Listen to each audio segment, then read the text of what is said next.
Peace, world. I'm back. So, what I want to get into today is following and leading. It's easy to follow because all you're looking to do is fit in.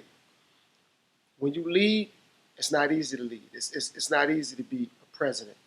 It's not easy to be a CEO. It's not easy to be a boss. With with that leadership come great responsibility, and with that responsibility, sometimes you have to make rough and tough decisions.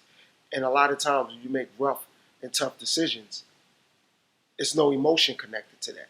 It's just you're making the right decisions for that company, or you're making the right decisions for that corporation, or you're making the right decisions for your family structure, or you're making that right decision to keep family structure in place or to keep stability in place. And a lot of times when people following, they're going to criticize your leadership. And that's not a problem because that's why as leaders and their followers, that's why as bosses, that's why it's underbosses, that's why it's CEOs of companies and it's people that just manage companies or just supervise companies because they don't have what it takes to become a leader immediately. I'm not saying they don't have that at all, but it takes time to become a leader. It's not easy to be a leader because you're going to go through a lot of scrutiny. A lot of people are going to attack you. A lot of people are going to attack your ways. A lot of people are going to attack your methods. A lot of people are going to attack your tactics. The way you handle things, the way you deal with people, the way you communicate with people, the way you carry yourself, the way you conduct yourself.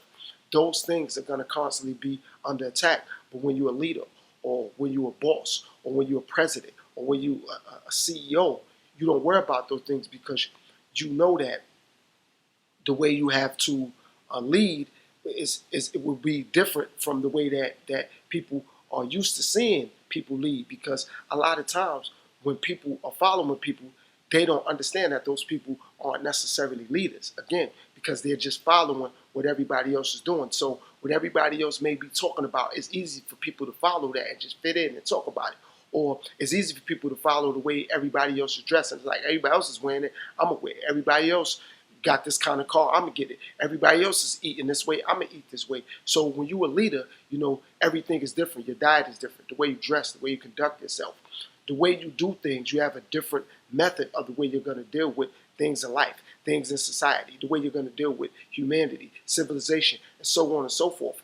And majority of the times, people are going to criticize that. And when you're a leader, or when you're a boss, or when you're a president, that doesn't matter to you. Presidents of corporations are not worried about what people telling them how they need to run their corporation, how they need to run their business. They still gonna run it the way they're gonna run it. People that become billionaires are not worrying about what people telling them the way they need to conduct their business or the way they need to conduct business moving forward. That's why they became who they became.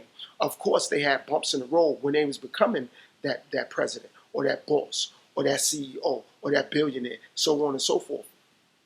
However, it takes you one time to get something right in regards to business or regards to what you're doing in life, whether that's with whichever way you're going with your life. So with me, I'm looking to become a better person as far as my spirituality. I'm looking to become a better person in regards to helping people become a better person. So I know I'm gonna get a lot of criticism. I know I'm gonna get a lot of slack, a lot of feedback.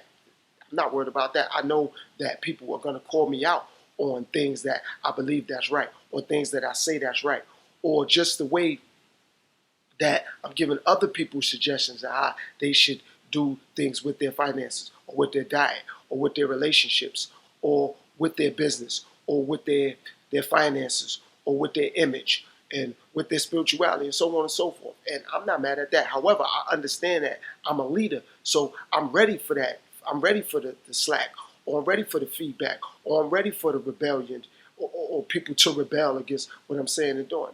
I'm not going to let that get the best of me. I'm not going to let that get me down or up. I'm just going to continue to stay motivated, stay encouraged, to move straight, because at the end of the day, I know that God has got me in a better place. I know that the Most High has guided me to become the best version of myself. And I know with that, some people are uncomfortable with becoming a better version of themselves. So why would they want to see me become a better version of myself? Why would they want to see me become a president? Or why would they want to see me become a leader? Or why would they want to see me become a boss? And again, I'm not mad at those people. I just understand that that's what comes with that. And becoming a leader and becoming a boss and so on and so forth, you have to have confidence.